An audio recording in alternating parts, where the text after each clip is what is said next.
Welcome, everyone. It's RyFry. We're with Taylor Worre here at Studio B and at the headquarters at LifeVantage.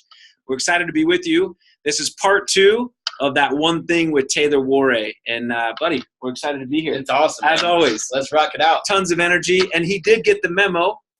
Got the beards rocking. Mm-hmm. Yours looks good though, man. It's all manicured. I know. Well, yours has got that like little salt and pepper look that I'm getting there. It's a few more years for me. A little bit more experience. I'm getting you'll get there. I'm with you. I'm with you. But we're going to talk today, guys. This is an exciting time because Taylor actually got off of a tour throughout the United States for the benefit of all the LifeVantage distributors. And, man, that was a crazy tour, man. It was so much fun. It's called like a bus tour, RV tour. Like, what was it? It was awesome. So this was the inspiration of Mr. Fred Graves, one of our elite distributors, Stud. one that's been around for 8+ years, Yes. just a rock star. When it comes to consistency in your business, this dude emulates it. He is a servant leader, and he came up with the idea that said, because most of the stops that we stopped on that we'll be talking about, most of the people on our bus did not have a single person in their group at one of those cities. Really? Yeah.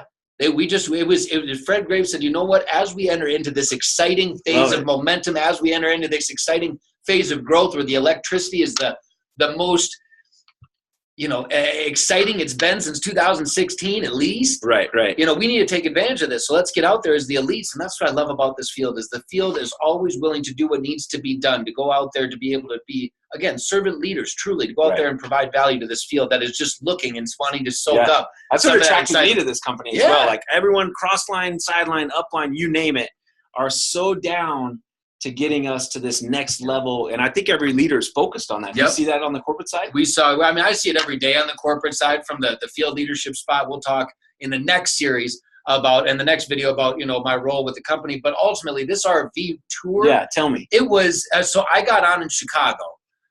From Chicago, I got picked up by Mr. Scott Satterfield. We went up and met Sean Poe, Michelle Poe, and Fred Graves up in Sioux Falls, South Dakota.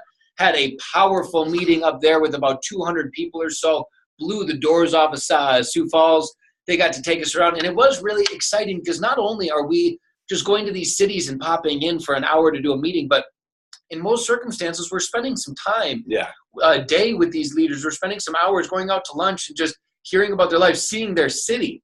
Just building where they build business. It was what an honor. It was just I was so grateful to be a part of it. I was so grateful to be asked to be on it. But so our first stop was in Sioux Falls. I hit 7 cities in 6 days, ending in Phoenix, Arizona. So we went all the way up across the top. We had Denver, Salt Lake City. We came down in Vegas. Then we were down in Phoenix. But every one of those stops, one of my favorite stops. I'll tell the story. So this is one of my favorite stops. We're driving from Sioux Falls to Denver for a meeting. Mm-hmm. We don't have any time. We're driving through the night, and one of these leaders in a city called Kearney, Nebraska, reached out to us, and they said, we saw your tour on the map. You're driving right through our city. If we put a room together of people, would you stop? And what time? This was at 9 o'clock in the morning, and we had a meeting in the afternoon at Denver. And so we drove all night long, didn't stop driving just so that we could accommodate this group in Kearney. Awesome, we rolled in at 9 o'clock in our track gym shorts and our T-shirts, waking up out of bed. And we walked into this meeting, and they had 25 people with 8 guests, 100% success rate. All 8 signed up right after we left. Yeah. But that was one of the coolest meetings for me, to see this small town that most of the time, big EAs or LifeVantage candidates aren't coming to Kearney, Nebraska. No. But to have the ability to stop in and really show some love to a group that's working hard out there, doing their best with the market that they're in to find success and to build their organizations, it was great to be able to stop in with Fred, Scott, and Sean to be able to just deliver a little bit of inspiration and belief building for them. I told you, man, everywhere you go, you seem to add value and benefit. And it's fun. I mean, that's what we're doing. Okay, so let me ask you this. What was the most surprising part of the RV tour? The biggest surprise. The most surprising part for me was I always kind of idolized the rock star life a little bit. I always kind of thought that was like a really cool travel around on a tour bus nonstop. It is exhausting. That was the biggest surprise for me because we were driving all day long, doing calls, doing meetings, doing fellowship. That was one of my favorite parts as well, is being able to sit with those leaders on a bus for 5, 6, 7, 8, 10 hours a day. Wow. And just fellowship, brainstorm new ideas, fun things that we could do together going forward. But yeah, it was the biggest surprise for me, I think, was just how exhausted I was going to be. I normally go, I hit 10 cities in total in May. So I was in 10 different cities in the U.S. in May. But ultimately, it took a lot out of me. But it was one of the most fulfilling trips I think I've ever done in my life. That's to be able to see that many people in that many different cities, to be able to see the excitement countrywide about LifeVantage. Yeah. You know, you go to your city and your town and you see the electricity and you're like, oh, I wonder if this is what it's like everywhere else.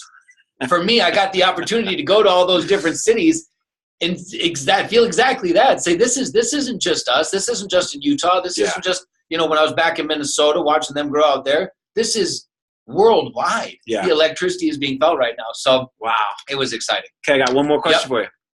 What is the most interesting part of that tour? And it could have been personal. It could have been like as far as the group, or even on the leadership side with field leaders. What was the most interesting part of that? I'll say the most.